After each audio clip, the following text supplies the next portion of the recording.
Bueno, hola, mi nombre es Carlos Zambrano y voy a hablar de la práctica 3. Mi grupo es con los compañeros John Gregory Jaimes, Simón Alejandro y Carlos Zambrano. Somos el grupo número 1. Aquí está mi identificación. Me toca hacerlo de esta manera. Primero me voy a grabar yo y después voy a grabar la pantalla de la computadora porque el programa no me deja hacerlo simultáneo los dos. Entonces, a continuación le voy a hablar de la práctica, pero bueno, dar una pequeña introducción. Es sobre motores de inducción. Es en un simulador hecho por el profesor Pablo de la UNED. Y bueno, voy a empezar a hablar de la práctica. Ajá, bueno, aquí voy a hablar de la práctica 3, ya lo que es la simulación como tal, como si estuviera en el laboratorio. Estoy usando un motor de inducción en DC, en corriente directa. Entonces, la primera medición que hago es de 1.17 voltios y 4,96 amperes. Me voy a la tabla y está 1.17 voltios y 4,96 amperios. La RDC la saco sencilla con una ley de Ohm. Voy subiendo, utilizo 813, 1838 y él me sigue dando las la corriente. Pero va a haber un momento que aquí, esto debería estar en rojo, este 2255 y 9522 son los valores nominales con los que trabaja lo máximo que trabaja el motor de inducción. Entonces, era 2255, lo llevo 18, 21, se me pasa, entonces el máximo valor, o sea, el valor nominal es 2255, más o menos. Aquí lo llevo. Es bien que lo muestren en una tabla. Aquí lo representé y está bien representado, pues. Lo hago ahora con un ensayo en vacío. El rotor ahora está libre, el rotor libre. Aquí ya uso una conexión trifásica, este, con dos potenciómetros. Uso el método de los dos potenciómetros y empiezo a trabajar. Aquí ya me dan el, el valor nominal. Ya de ahí en adelante ya no trabaja bien la máquina, se satura. Entonces, vamos a hablar del primero y último para no extendernos. Empecé hablando con, bueno, el valor nominal 444 y 54,81 amperios, pues pasa en cada lazo de RS y T. O sea, en el laboratorio más o menos me acuerdo que eso está en el mesón y los motorcitos están ahí adelante. Esos motores los llegué a usar en el laboratorio de circuitos. En el laboratorio de circuitos, y eso fue con el profesor Antolines, el profesor Leonardo Antolines. O sea, la vi el semestre pasado. Lástima que este laboratorio no se puede ver presencial porque me parece bastante interesante. Bueno, sigamos. Entonces, para obtener el valor de los batímetros, la potencia, utilizo 15.39 kilowatts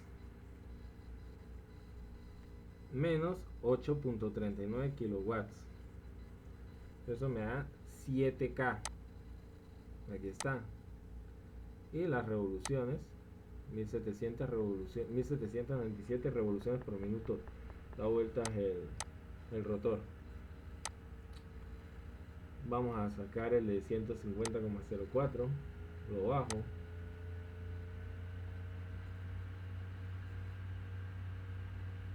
Ajá, ahí está, 20.16 y otra vez 2.44 por 10 a la 3 menos 322.45, 2.1 K. Aquí está. Ese es el rotor en vacío. También necesito sacar el factor de potencia. Se lo saco sencillo. potenciómetro, o sea, el valor de la potencia entre el voltaje por I por raíz de 3 porque es un motor trifásico. Eso me da 0,51, 0,40. ¿Qué es lo que veo? Que a medida que aumenta el voltaje, el factor de potencia disminuye. Obviamente porque está en el denominador. De aquí continúo sacando el factor de potencia en el ensayo en vacío, llenar los valores en la tabla 3.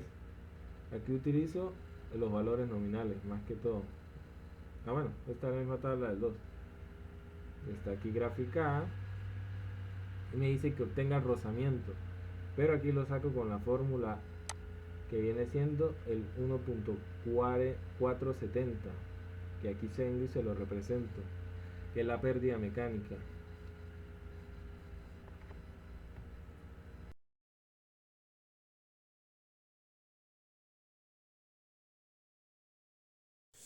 Buenas tardes, mi nombre es Simón Alejandro Santander Serpa.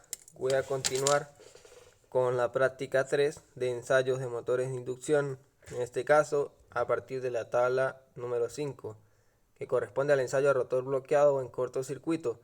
El ensayo a rotor bloqueado es cuando en el motor de inducción se encuentra bloqueado el eje, por lo cual está cortocircuitado.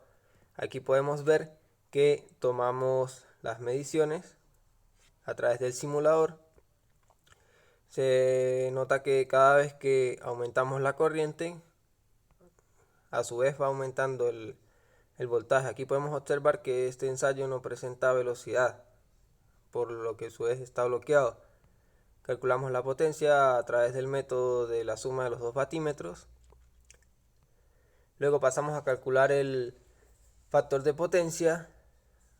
Se observa que no hubo gran variación de 0.4766 hasta la medición 6, que fue de 0.4765, para luego hallar el voltaje nominal y la corriente nominal en el cortocircuito, utilizándose la medición mayor de un voltaje de 85,90, de la corriente de 89,02, y aquí podemos ver que nos dio la potencia de cortocircuito, la pérdida en el cobre y la resistencia equivalente. Aquí se graficó la tensión en función de la corriente. Pues se destaca que mientras aumentaba la corriente, a su vez aumentaba el voltaje. En este caso se hizo la gráfica de voltaje de fase y de potencia de fase y voltaje de fase al cuadrado para calcular la pérdida mecánica que correspondía al corte de la gráfica para el cálculo del circuito equivalente del ensayo. En este caso también calculamos la resistencia equivalente a través de las pérdidas mecánicas. Calculábamos la potencia de fase, las pérdidas del cobre en vacío, las pérdidas del hierro, y esto nos daba al final las pérdidas del hierro.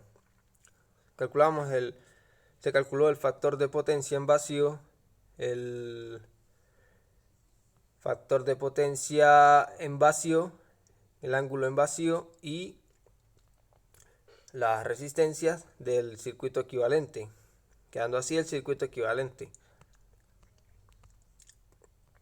Aquí se calculó la resistencia equivalente para el primer ensayo y la resistencia equivalente y las pérdidas del primer ensayo. Luego se procedió al ensayo bajo carga de un motor de inducción, donde aquí ya se presentaba la velocidad en el motor de inducción. Se hallaron las lecturas en este ensayo a partir de una corriente mayor a 50 amperios, y se notaba que a medida de que iba aumentando la potencia y la corriente, la velocidad disminuida. Esto debido al deslizamiento presentado en el eje. Aquí se graficó en función de la potencia mecánica anteriormente calculada, la potencia mecánica versus la velocidad, la potencia mecánica versus el par, la potencia mecánica versus el deslizamiento, la potencia mecánica versus el porcentaje de eficiencia y la potencia mecánica versus el factor de potencia. Esto para la tabla 9. Para la tabla 9 se calculó las pérdidas mecánicas y las pérdidas en el hierro para calcular luego las pérdidas en el cobre, las pérdidas de la potencia de salida y la eficiencia del deslizamiento, el factor de potencia y el torque. Aquí podemos ver que para los cálculos se calculaba las pérdidas mecánicas, las pérdidas en el cobre, las pérdidas en el hierro y la potencia de salida, que era la resta de todas las pérdidas que se generaban en el circuito. El factor de potencia y el deslizamiento. Aquí se destaca que se obtuvo un rendimiento de 72%. A medida que se iba aumentando el voltaje y la potencia, el rendimiento mejoró, al igual que el factor de potencia, que se mejoró de 0,4481 a 0,7448. Igualmente aquí el torque aumentó a medida que fue aumentando la potencia. Y cabe destacar que el torque aumentó, pero la velocidad disminuía cada vez que aumentábamos la potencia. Tenemos aquí la gráfica de par versus velocidad, viendo cómo cada vez que disminuía la velocidad aumentaba el par. Aquí el par versus el deslizamiento, que a medida que iba aumentando el deslizamiento aumentaba el torque. Análisis de resultados. Por la tabla 8 se observó que a medida que disminuye la velocidad aumenta el torque. En este caso se inició con un torque de 53,86 hasta que aumentó a 202,42. Las pérdidas mecánicas se tomaron constantes para todas las mediciones, al igual que las pérdidas en el hierro. Se consideraron fijas para facilitar el cálculo. Las pérdidas mecánicas dieron un valor de 1470 y en el hierro de 6288,62. Y se concluyó que, tomando en cuenta estos valores constantes, no se presentaron valores de potencia negativos. En plena carga, la eficiencia del circuito dio un valor de 72%. Cabe destacar que a medida que la corriente se aumenta, la eficiencia también. En el circuito equivalente se graficó la potencia de fase versus el voltaje de fase al cuadrado, en donde se calcularon las pérdidas mecánicas tomando como referencia el punto de corte de la gráfica, y este valor dio 3540 watts de pérdidas mecánicas. Se determinaron las resistencias efectivas de ambos devanados, tanto del estator como del rotor. Se apreció que en el ensayo de rotor libre, como este se aplica sin ninguna carga mecánica en el eje, no existe deslizamiento. Se destaca que en condiciones de diseño nominales para los motores de inducción se obtienen rendimientos porcentuales altos, como en este caso. Por acá se presentaron dos fases conectadas solamente en el estator. En esta condición no puede arrancar el motor, ya que no alcanza a obtener el campo magnético giratorio necesario. Pero si la desconexión de una fase se produce ya en su funcionamiento, se mantiene encendido el motor, aunque con la pérdida de velocidad de su eje y aumento importante de la corriente. Motivado esto es que se controla la corriente al momento del arranque mediante varios métodos, puesto que aquí alcanza el valor mucho mayor a los nominales.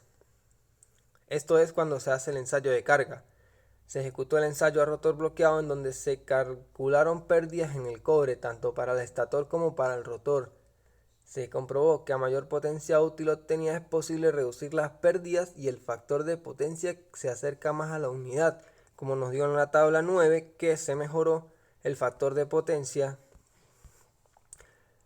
de un valor de 0,4481 a 0,7448. Gracias.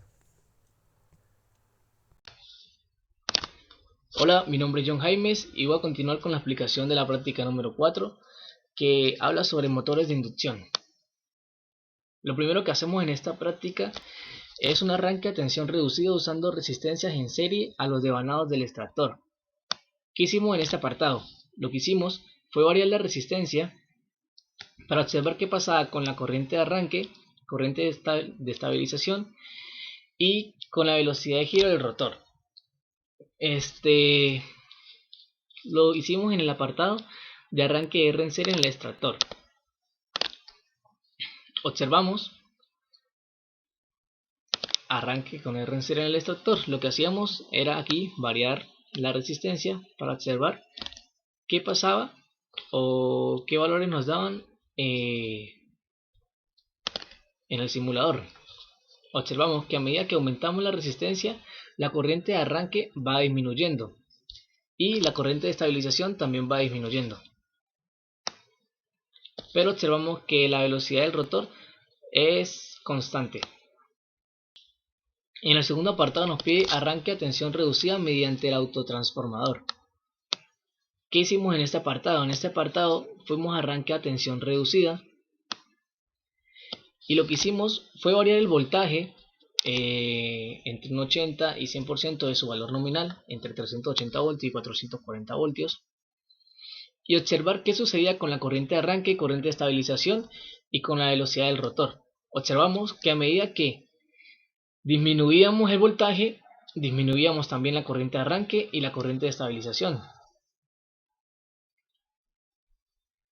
Por ejemplo, para 380 la corriente de arranque era 393.49 amperios y la corriente de estabilización era 47.23. Entonces ahí ¿qué hacíamos? Ahí lo que hacíamos era arranque en tensión reducida. Arranque en tensión reducida, lo que íbamos haciendo era cambiar el voltaje entre los valores nominales ya dichos. Arrancábamos, observábamos la corriente de arranque y la corriente de estabilización y anotamos para hacer las comparaciones. También graficamos el voltaje versus la corriente de arranque. Observamos una línea recta con una pendiente, porque son valores a medida que aumentamos el voltaje, la corriente va aumentando.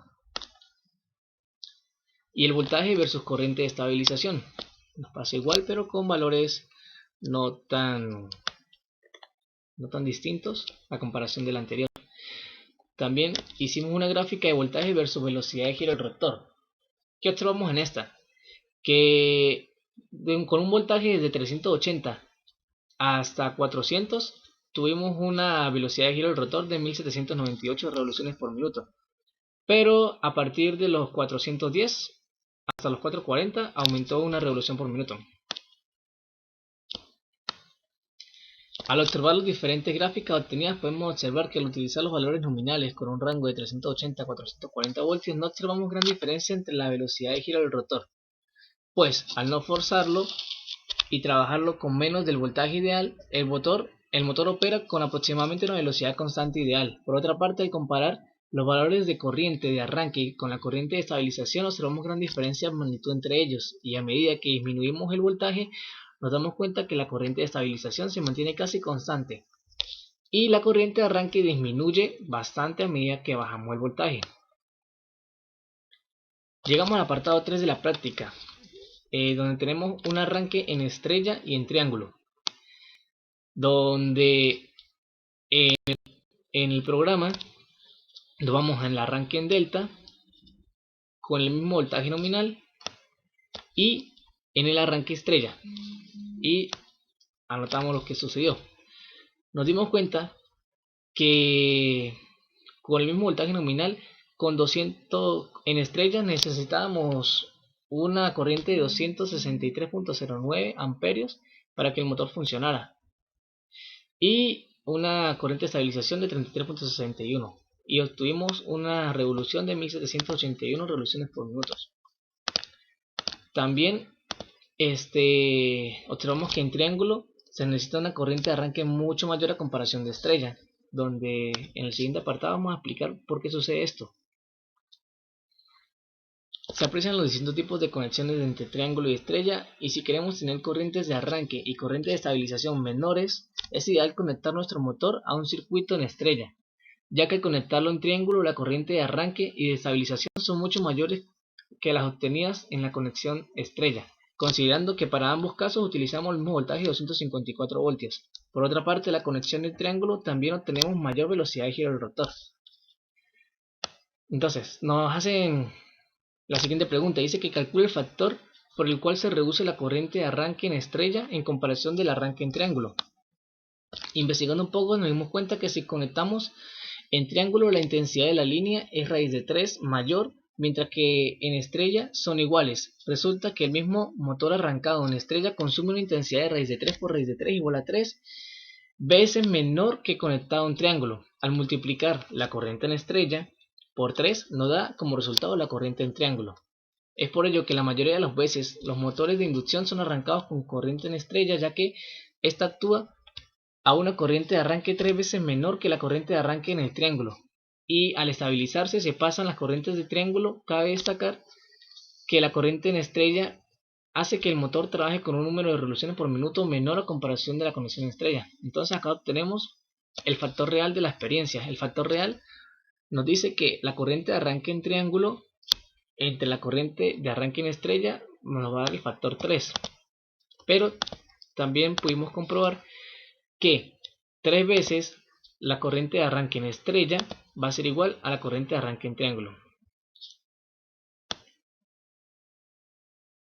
Continuando con la práctica, nos vamos a condiciones anormales de funcionamiento, donde en la primera tabla tenemos cuando trabaja el motor con 3 fases y con 2 fases. ¿Qué pasa si la desconectamos o si intentamos arrancar el motor sin una de las fases? Esto lo hicimos en el apartado de arranque en delta.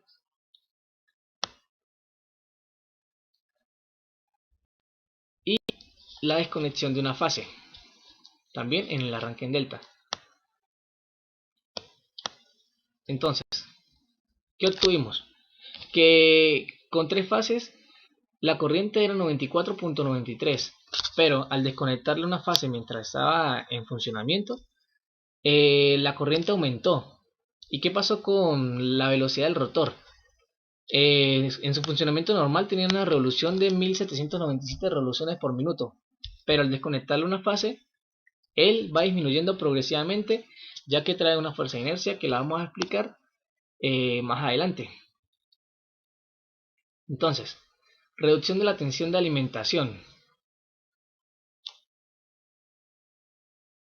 Acá que tenemos el motor en funcionamiento normal, y lo que vamos a hacer es aumentar su voltaje, o en sentido contrario disminuir su voltaje, para observar qué pasa con la corriente mientras el motor está en funcionamiento. Observamos que a medida que disminuimos el voltaje, su corriente va aumentando, ya que a medida que aumentamos el voltaje, la corriente aumenta.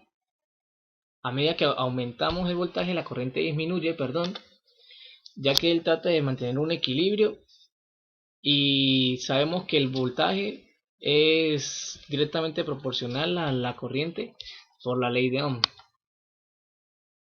Entonces obtuvimos los siguientes valores. Nos dimos cuenta que el voltaje, a medida que disminuía, la corriente aumentaba, y la velocidad del rotor disminuía. Entonces vamos ahora al análisis de los resultados, y nos hacen la siguiente pregunta: ¿por qué un motor en funcionamiento normal bajo carga, la corriente aumenta al disminuir la tensión de alimentación? Ok, es lo que acabamos de explicar, que el motor necesita compensar su equilibrio para intentar dar su misma potencia, pero si bajamos la tensión ocurren dos cosas. Uno, la corriente aumenta considerablemente por encima del valor nominal, y dos, debido a la falta de tensión sus revoluciones por minuto van disminuyendo, porque va cayendo la tensión, hasta el punto que ya la tensión no genere suficiente fuerza para que el motor siga en marcha. Este aumento en las corrientes es perjudicial para el motor y produce además pérdidas por calor y puede provocar daños en el mismo. Y 4, nos dicen: ¿por qué al desconectar una de sus fases del motor no arranca? mientras que estando en funcionamiento normal, si desconectamos una de sus fases, el motor sigue funcionando. Los motores necesitan una carga nominal mínima para así poder arrancar. Al no contar con las fases completas, o sea, solo con dos, no logra vencer la carga mecánica ya que no vence el torque necesario para que su motor arranque. Además, esto podría generar un sobrecalentamiento de las líneas conectadas, pudiendo generar cortocircuitos y un daño definitivo del motor. Y si el motor está en funcionamiento normal y se le desconecta una de sus fases, esta seguirá funcionando, ya que trae una fuerza de inercia, o sea, el motor está moviéndose, pero irá bajando su velocidad del rotor, sus revoluciones por minuto, con el tiempo, y aumentando la corriente de las líneas conectadas, ya que él va a tratar de que el motor mantenga su velocidad, pero es sobrecalentar. Esto no se puede dejar así tanto tiempo porque es muy perjudicial para el motor, además de su mal funcionamiento, y lo podríamos quemar. Muchas gracias por su atención, espero les haya gustado.